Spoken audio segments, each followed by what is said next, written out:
dans les uns avec les autres tellement qu'il est très difficile d'évidence. La contrefaçon est tout sauf évidente et palpable, voire merveilleusement obscure et monstrueusement difficile.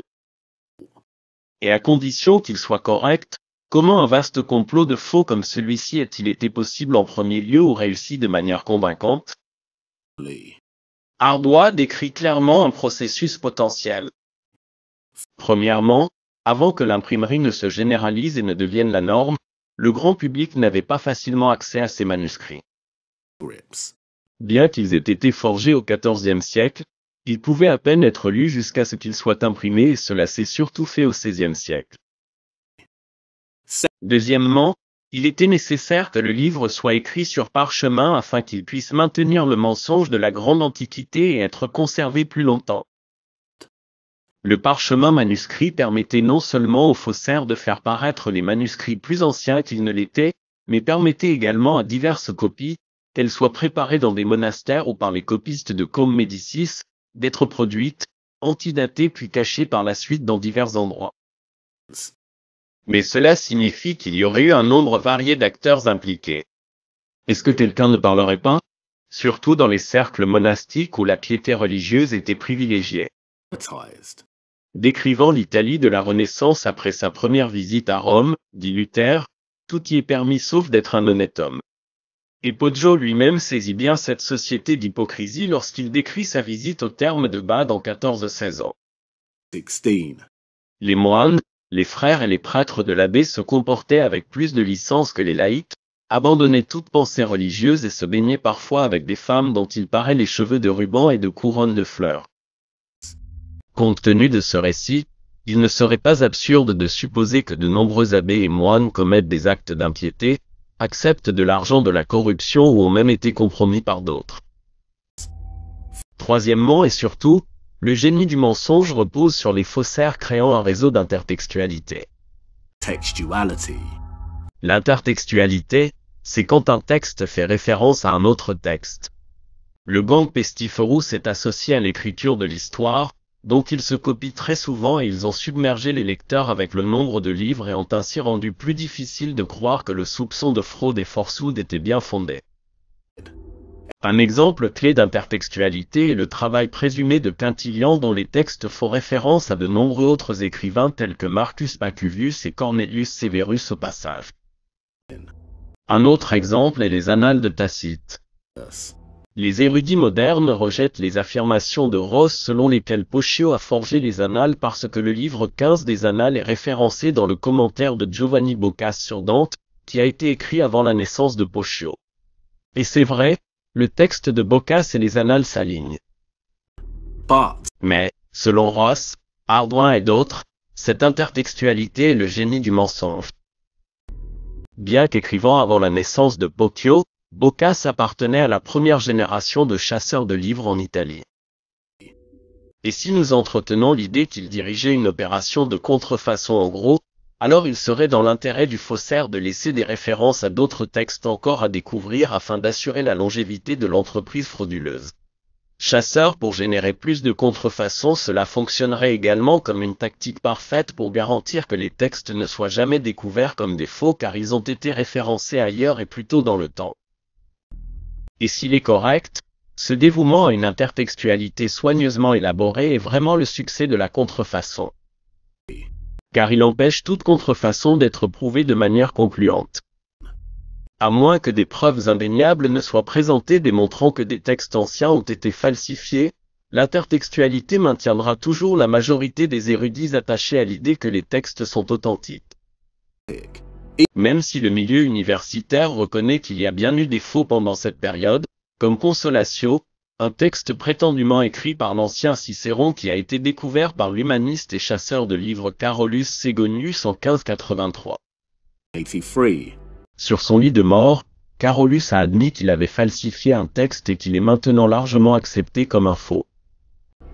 Ross trouve très peu convaincant que ces textes anciens aient été si maltraités et déplacés au cours des siècles. Il est presque incroyable que de telles personnes les traitent comme des porcs traitent des perles, les rejettent, ne les gardent pas dans des bibliothèques, mais les jettent comme du bois inutile dans des caves, des fosses, des trous sombres, des passages sales, des puits secs, Et qui penserait à chercher des livres dans de tels endroits, demande-t-il. Et pourtant, c'est précisément dans de tels endroits que les chasseurs de livres cherchaient les livres qu'ils voulaient. Ce qui est encore plus étrange, c'est qu'ils trouvaient toujours dans ces lieux étranges les livres exacts qu'ils cherchaient. Lorsqu'ils ont récupéré des livres au monastère de Saint-Gall, les livres n'ont pas été trouvés là où ils auraient dû être, en raison de leur excellence sur les étagères de la bibliothèque, mais là où les limaces et les crapauds sont plus fréquemment recherchés, et on trouvait alors des livres et des manuscrits, dans un cachot excessivement sale et sombre, au pied d'une tour. Les circonstances entourant la découverte de nombreux textes anciens présumés perdus sont hautement suspectes et fortuites. Le plus souvent, ils se trouvaient dans l'obscurité, dans un cachot aveugle, dans un cachot sale, dans des donjons lugubres. Les nombreuses coïncidences, commodités et circonstances sont très suspectes et en regardant de plus près la correspondance entre Boccio et son partenaire, Niccolò Nicolet, nous trouvons la suggestion qu'il n'était en effet en train de rien faire de bon. Sous le patronage de Com Médicis, Nicolet, un collègue humaniste et copiste, était responsable de la constitution d'une bibliothèque personnelle de 800 manuscrits, qui réside maintenant dans la bibliothèque laurentienne fondée par les Médicis. Détaillant les années qui ont précédé la soi-disant redécouverte des annales de Tacite, Ross nous informe que Boccio, alors résidant à Rome, a commencé à forger une œuvre avec l'intention de la refiler au monde telle qu'écrite par un ancien romain. Point. Comme le raconte l'un des premiers biographes de Boccio, en 1422, Piero Lamberteschi offrit à Boccio une situation dont la nature n'est pas connue avec précision, mais qui était probablement celle d'un professeur public dans l'une des universités italiennes. La situation, dont la nature était inconnue et qui allait rapporter à Boccio en 3 ans 500 sequins d'or, était, selon Ross, de forger un texte perdu, vraisemblablement les annales. Comme il l'explique, Nicolet était au fond de cela, conseillant à son ami d'entreprendre la tâche et correspondant fréquemment par lettres pour discuter de la question.